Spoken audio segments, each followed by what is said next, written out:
आज हम लोग यहाँ पे देखेंगे बिहार बोर्ड वर्ग 6 का गणित। और इसका जो है हम लोग देखेंगे प्रश्नावली 10.1 का क्वेश्चन नंबर 8।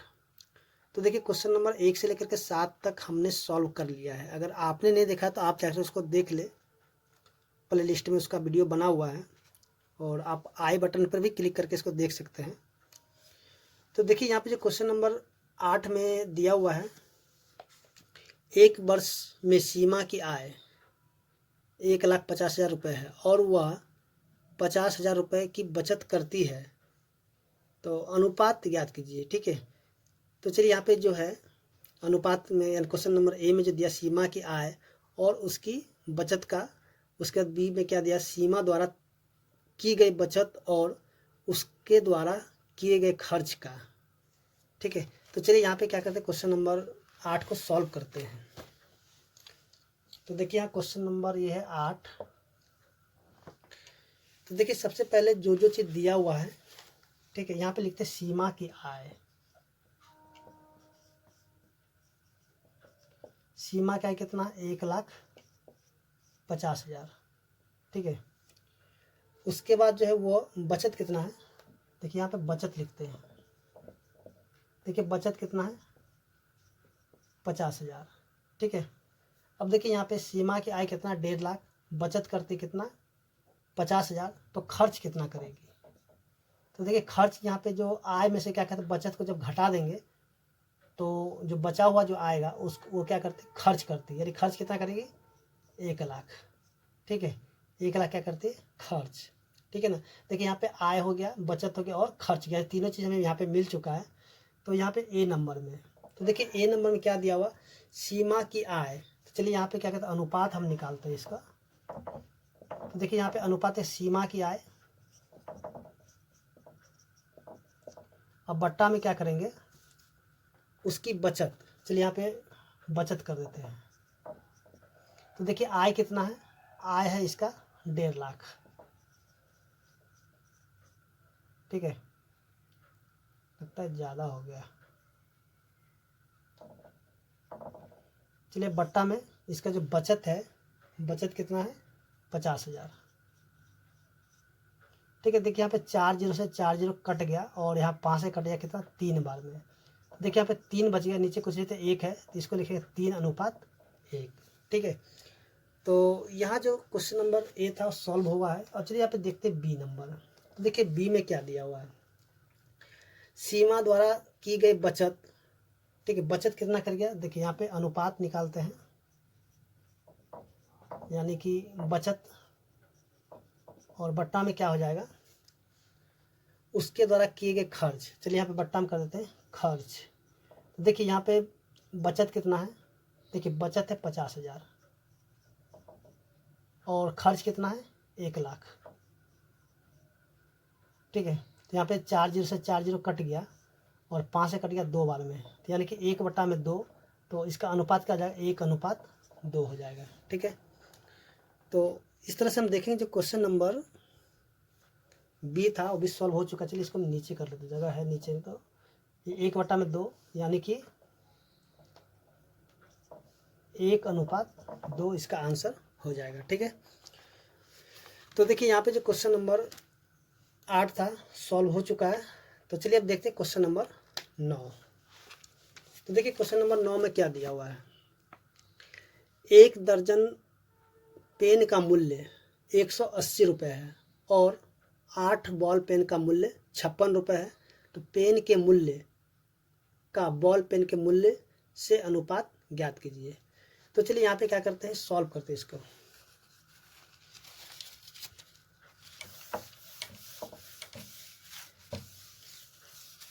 तो देखिए ये क्वेश्चन नंबर है आपका 9। देखिए यहाँ पे 1 दर्जन पेन का मूल्य कितना है, चलिए यहाँ पे एक, जैसे हम देखेंगे 1 दर्जन, देखिए 1 दर्जन में कितना होता है, 12 पीस होता है। ठीक है, चलिए यहाँ पे 12 पीस कर देते हैं।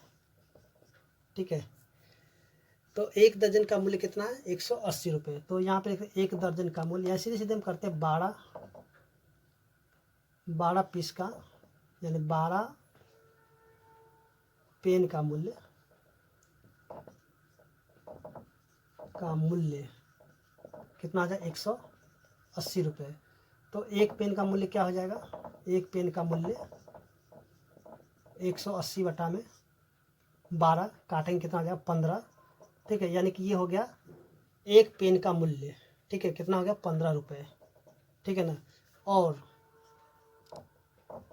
अब आगे देखते हैं, 8 बॉल पेन का मूल्य कितना 56 रुपये।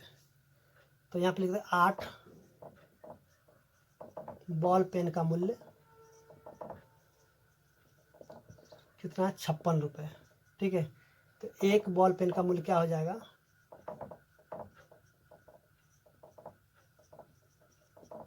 56 बटा में 8 काटेंगे तो हो जाएगा 7। ठीक है, 7 रुपये। अब हमें क्या करना, अनुपात निकालना है।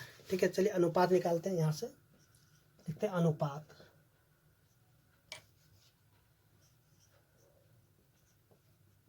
देखिए अनुपात में क्या बोला जा रहा है, पेन के मूल्य। चलिए यहाँ पे लिखते हैं ऊपर में पेन और नीचे में लिखते हैं बॉल पेन। देखिए पेन कितना है, पेन एक पेन का मूल्य क्या है 15 और जो है बॉल पेन का मूल्य कितना, एक बॉल पेन का 7। ठीक है, तो ये तो कटेगा नहीं, तो इसको हम ऐसे लिख देंगे 15 अनुपात में 7। ठीक है, तो यहाँ पे जो क्वेश्चन नंबर 9 था सॉल्व हो चुका है। तो चलिए अब जो देखते हैं क्वेश्चन नंबर 10 दिया हुआ है। देखिए क्वेश्चन नंबर 10 में क्या दिया है। चलिए सबसे पहले इसको यहाँ से मिटा देते हैं। देखिए यहाँ पे जो दिया हुआ है, कथन को देखें। जैसे यहाँ पे कथन दिया हुआ है, एक हॉल की चौड़ाई और लंबाई का अनुपात 2:5 है। निम्न सारणी को पूरा कीजिए जो कि हॉल की कुछ संभव चौड़ाई और लंबाई को दिखाती है। ठीक है, तो हॉल की चौड़ाई, चलिए यहाँ पे हम क्या करते हैं क्वेश्चन को लिख लेते हैं, उसके बाद फिर आपको सॉल्व करके दिखाते हैं। तो देखिए यहाँ पे जैसे कि हमने क्वेश्चन को लिख लिया है। ठीक है, तो यहाँ पे क्या करना है कि जो ये खाली जगह है, ठीक है, तो इसमें क्या करना है भरना है। ठीक है, तो देखिए इसको भरेंगे कैसे। तो देखिए यहाँ पे जैसे कि 10 बटा में 25 जो दिया इसको पे काटते हैं, 2 है और यानी 5 से कटे 5 दूनी 10 और ये 25 हो जाएगा। ठीक है, तो देखिए यहाँ पे कहने का मतलब क्या हुआ कि यहाँ पे हम ऐसा वैल्यू रखेंगे जो कि इसको जब हम काट दे तो ऊपर में 2 बचना चाहिए और नीचे में कितना बचना चाहिए 5। तो आपको यहाँ पे ऐसा वैल्यू ले लेना है जो कि जब इसको आप काट दीजिएगा तो ऊपर में क्या बचना चाहिए 2 और नीचे में 5 बचेगा। ठीक है, तो देखिए यहाँ पे अगर नहीं निकलता तो आप क्या कीजिए ऐसे लिखिए, जैसे कि यहाँ पे 2 बटा में 5 है। ठीक है, और बराबर कर दीजिए, यहाँ पे कुछ भी नहीं दिया, चलिए इसको मान लेते हैं x, फिर बटा में 50। तो देखिए अब तिरछा तिरछी गुना हो जाएगा। तो देखिए इसको हम गुना कर कितना है 5x और इसको गुना करके कितना है 50 दूना 100 हो जाएगा। तो देखिए x बराबर कितना 100 बटा में 5 काटेंगे तो जाएगा 20, यानी x की वैल्यू कितना निकलेगा 20। तो देखिए ऊपर में हम लिख देते हैं 20। ठीक है, और नीचे कितना है 50। देखिए 0 से 0 कट गया ना, तो आ गया 2/5, यानी कि इसको जो काट देने के बाद 2/5 यहाँ पे आ गया। तो यहाँ पे ऊपर जो खाली जगह है तो यहाँ पे लिख देंगे 20। ठीक है, तो इसी प्रकार से आपको क्या करना, अगले वाला नेक्स्ट वाला जो है इसको भी भर लेना होगा। तो यहाँ पे क्या हो जाएगा, तो चलिए यहाँ पे फिर से हम क्या करते हैं 2/5 और यहाँ से जो लिख देते हैं 40 और नीचे कुछ भी नहीं, तब मान लेते हैं y। ठीक है, तो इसको भी क्या तिरछा तिरछी गुना कर देंगे तो ये हो जाएगा कितना 2y बराबर में 40 पंचे 200। तो y बराबर कितना हो जाएगा 200 बट्टा में 2 काटेंगे तो हो जाएगा 100। ठीक है, तो यहाँ पे खाली जगह हो जाएगा 100। तो देखिए यहाँ पे क्या होगा 40 बट्टा में 100 को काट कर देखते हैं कि ये जो है कि 2/5 आता है कि नहीं आता है। तो देखिए 20 के पारा से काटेंगे तो 20 दूनी 40 और 20 पंचे 100, यानी कि यहाँ पे आ गया है। तो यहाँ पे ये जो है यानी कि सही है। उसी तरीके से आपको क्या करना है कि आगे जो यहाँ पे खाली जगह है कुछ ऐसा वैल्यू चुन लेना है जो कि इसको काट देंगे। ठीक, यहाँ पे कुछ भी जो नहीं दिया, आप इससे कंपेरिजन भी करेंगे तो भी जल्दी से नहीं निकलेगा। तो देखिए यहाँ पे आपको सोचना है। ठीक है, ऐसा वैल्यू एक सोच लीजिए जो कि काटने के बाद जो 2/5 आ जाना चाहिए। ठीक है, देखिए यहाँ पे 40 है तो 40 वाला हम क्या करते हैं लिखते हैं 50। चलिए यहाँ पे देखते हैं 50, एक ही वैल्यू मानते हैं 40 वाला हम लिखते हैं 50। तो चलिए यहाँ देखते हैं 50 हो गया। चलिए क्या करते हैं यहाँ से 2/5 और ऊपर मान लेते हैं 50। ठीक है, कहते हैं नीचे क्या होता है, नीचे हम कर देते हैं y। ठीक है ना, नीचे हम मान लेते हैं y। तो इसको हम गुना के कितना होगा 2y बराबर 50 गुना में 5 तो y बराबर कितना 50 गुना में 5 और जिसको काटेंगे 2 से तो हो जाएगा 25, यानी y बराबर कितना हो जाएगा 125। तो ऊपर हम लिखे थे 50 तो नीचे वैल्यू क्या आ गया 125। ठीक है, तो देखिए यहाँ पे जो खाली जगह था उसको हमने जो सॉल्व करके इसको भर लिया, तो आपको जो है डायरेक्ट भी आप भर सकते हैं। ठीक है, तो ऐसा वैल्यू यहाँ पे आपको चूज करना है कि जब उसको आप काट दीजिएगा तो आपको 2/5 के बराबर में आना चाहिए। ठीक है, कितना आना चाहिए 2/5 के बराबर में। ठीक है ना, बस इतना ही था ये वाला क्वेश्चन, और उम्मीद करते हैं कि आपको क्वेश्चन नंबर 10 है समझ में आ गया होगा। तो चलिए अब जो देखते हैं जो क्वेश्चन नंबर जो दिया हुआ है 11, तो देखिए यहाँ पे 11 में क्या दिया है, शीला और संगीता के बीच 20 पेनों को 3:2 में बांटिए। ठीक है, शीला और संगीता के बीच में 20 पेन है, यानी कि कहेंगे टोटल पेन की संख्या कितना 20 है, तो यहाँ पे शीला को जो मिला 3, ठीक है, यानी कि अनुपात में 3 मिला है, और संगीता कितना अनुपात में 2 मिल गया है। तो चलिए इसको भी सॉल्व करते हैं।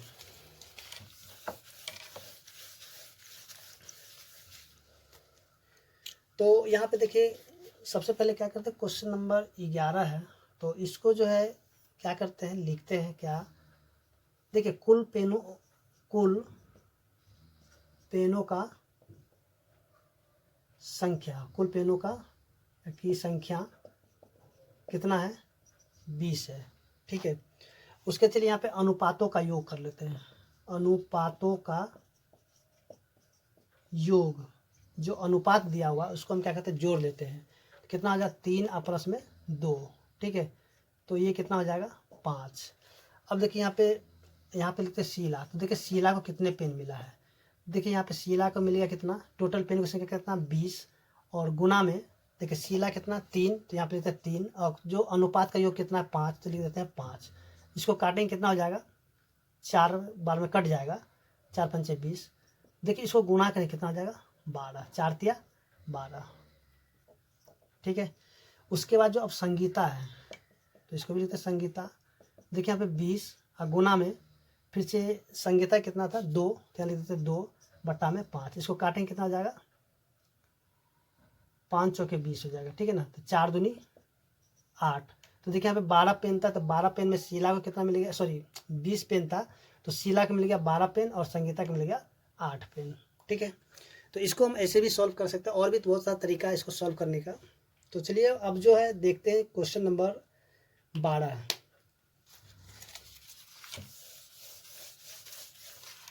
तो देखिए क्वेश्चन नंबर 12 में क्या दिया हुआ है, तो देखिए क्वेश्चन नंबर जो 12 दिया हुआ है, पिता की वर्तमान आयु 42 वर्ष है और उसके पुत्र की 14 वर्ष है, तो अनुपात ज्ञात कीजिए। तो चलिए यहाँ पे क्या करते हैं, पिता की आयु जो दिया हो पहले उसको लिख लेते हैं क्वेश्चन नंबर 12 में।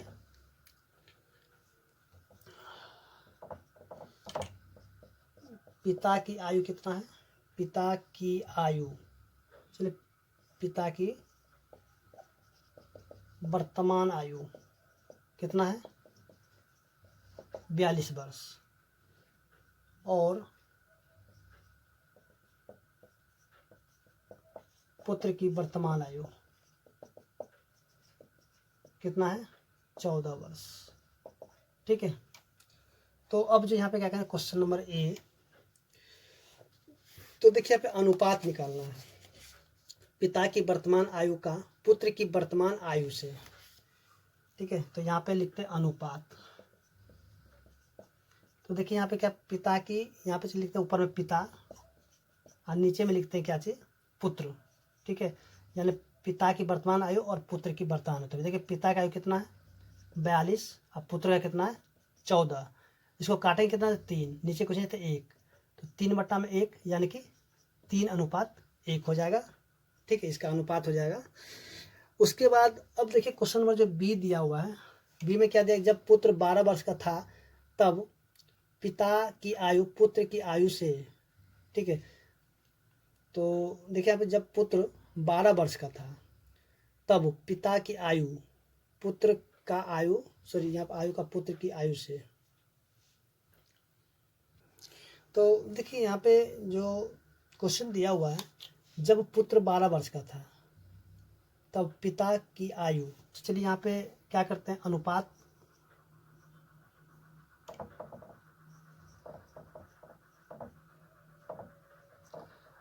देखिए पिता की आयु, तो चलिए ऊपर में लिखते हैं पिता और नीचे में क्या हो जाएगा, पुत्र। ठीक है, अब यहाँ पे एक चीज़ देखिए, पढ़िए क्वेश्चन को।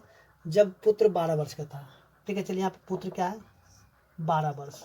देखिए पहले पुत्र की आयु कितना था, 14 वर्ष, यानी कि 2 वर्ष कम हो गया। ठीक है, अगर पुत्र में 2 वर्ष कम हुआ तो उसका पिता में भी तो 2 वर्ष कम होगा ना, क्योंकि दोनों का आयु क्या होगा, 2-2 वर्ष घटेगा। तो पिता कितना हो जाएगा, 40 वर्ष। ठीक है, तो इसको काटेंगे, यानी कि 4 से कटेगा 10 बार में, और ये कटेगा 3 बार में, यानी कि 10/3, तो ये हो जाएगा 10:3। ठीक है, देखिए यहाँ पे समझना है। देखिए पुत्र जो है जब 12 वर्ष का था तो पिता उस टाइम जरूर है कि 40 वर्ष का होगा, क्योंकि पुत्र में जो है 2 वर्ष कम हुआ है, तो पिता में भी 2 वर्ष कम होगा। ठीक है, तो यहाँ पे पिता का कितना था, 42, तो अब क्या हो जाएगा, 40 वर्ष। ठीक है, जब पुत्र का जब 12 वर्ष होगा तो पिता कितना हो जाएगा, 40 वर्ष। ठीक है, तो चलिए अब देखते हैं क्वेश्चन नंबर सी को। देखिए 10 वर्ष बाद पिता की आयु पुत्र की आयु से, तो फिर से हम यहाँ पे देखते हैं 10 वर्ष के बाद, चलिए यहाँ पे लिखते हैं 10 वर्ष बाद का जो अनुपात क्या होगा। तो देखिए पिता, ठीक है, पिता कितना हो जाएगा, यानी कि 42 प्लस में 10, और पुत्र क्या हो जाएगा, 14 प्लस में 10, तो पिता हो जाएगा कितना, 52, और पुत्र हो जाएगा 24। तो इसको काटेंगे, तो चलिए यहाँ पे कट जाएगा कितने, 13 चौके 52, और ये हो जाएगा कितना, 6, यानी कि 13/6, तो निकल कर 13:6। ठीक है, अब यहाँ पे भी वही काम है, जैसे कि देखिए 10 वर्ष के बाद, जो 10 वर्ष के बाद पिता के भी आयु बढ़ेगा और पुत्र की भी आयु बढ़ेगा। ठीक है, तो यानी कि दोनों में क्या करना, 10-10 जोड़ करके हमको इसका अनुपात निकाल लेना है। उसके बाद देखते हैं जो क्वेश्चन नंबर इसका डी है। अब देखिए यहाँ पे जब दिया हुआ है पिता की आयु पुत्र की आयु से जब पिता 30 वर्ष का था। ठीक है, तो यहाँ भी अनुपात क्या होगा, चलिए यहाँ पे देखते हैं अनुपात में।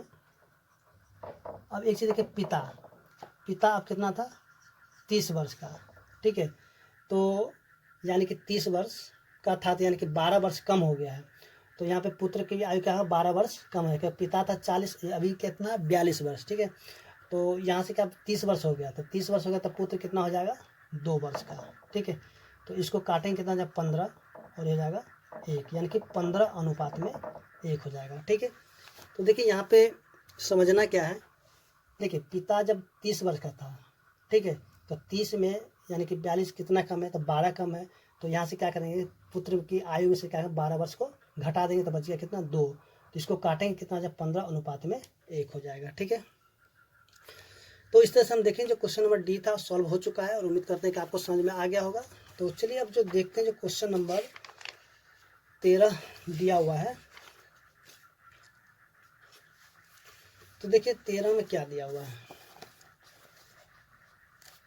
देखिए 13 नंबर में जो दिया हुआ, एक विद्यालय की 6वीं कक्षा में कुल छात्रों की संख्या 120 है, उसमें से 40 छात्र अ वर्ग में, 35 छात्र ब वर्ग में, और शेष जो 100 वर्ग में पढ़ते हैं। तो यहाँ पे अनुपात बताना है। तो चलिए सबसे पहले क्या करते हैं, इसको लिखते हैं जैसे से दिया हुआ है। तो देखिए यहाँ पे जो कुल विद्यार्थी कितने हैं, सबसे पहले हम लिखते हैं। क्वेश्चन नंबर ये आपका 13 है। कुल विद्यार्थी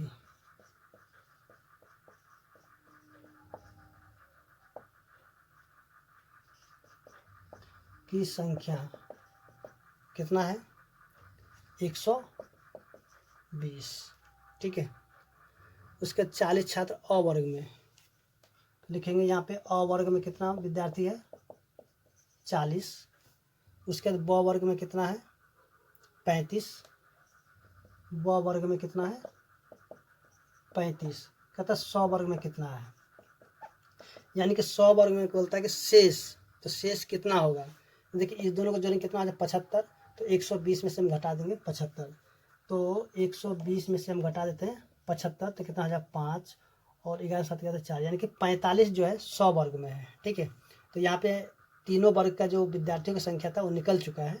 तो अब जो यहाँ पे जो क्वेश्चन जो दिया हुआ है, तो चलिए यहाँ पे क्वेश्चन नंबर एक है, कुल छात्रों का वर्ग अ से, तो कुल छात्र देखिए यहाँ पे निकालते हैं अनुपात, यानी कि कुल छात्र अब बट्टा में अ वर्ग। चलिए यहाँ पे अ वर्ग कर लेते हैं। तो देखिए यहाँ पे कुल छात्र कितना है 120 और अ वर्ग में कितना है 40, तो ये कट जाएगा कितना 3 बार में, तो 1 हो जाएगा, यानी कि 3:1 होगा। ठीक है, उसी प्रकार हम देखते हैं जो क्वेश्चन नंबर इसका 2 है। देखिए कुल छात्रों का, तो कुल छात्र यहाँ पे लिखते हैं अनुपात, तो कुल छात्र अब बट्टा में 100 वर्ग, यानी वर्ग, चलिए यहाँ पे लिखते हैं 100 वर्ग। तो कुल छात्र 120 और 100 वर्ग में कितना है 45, तो ये कटेगा किससे, चलिए ये कट जाएगा आपका, चलिए 15 से कट जाएगा, 15 8 120 और 15 तिया 45, यानी कि 8/3, तो हो जाएगा 8:3। ठीक है, उसके बाद देखते हैं क्वेश्चन नंबर 3 दिया हुआ है। तो देखिए यहाँ पे 3 नंबर में क्या दिया हुआ है, ब वर्ग और अ वर्ग से, तो यहाँ भी कर देते हैं अनुपात ब वर्ग, उसके बाद बट्टा में अ वर्ग। देखिए ब वर्ग में कितना है 35 और अ वर्ग में कितना है 40, काट दीजिए 5 से, 5 से 35, 5 8 40, 7/8, यानी कि 7:8 हो जाएगा। ठीक है, उसके बाद जो लास्ट क्वेश्चन इसका दिया है, ब वर्ग के छात्रों का कुल छात्रों से। ठीक है, तो एक काम करते हैं, यहाँ से एक क्वेश्चन को, चलिए यहाँ से पहले मिटा देते हैं कुछ क्वेश्चन को। तो क्वेश्चन नंबर 4 है,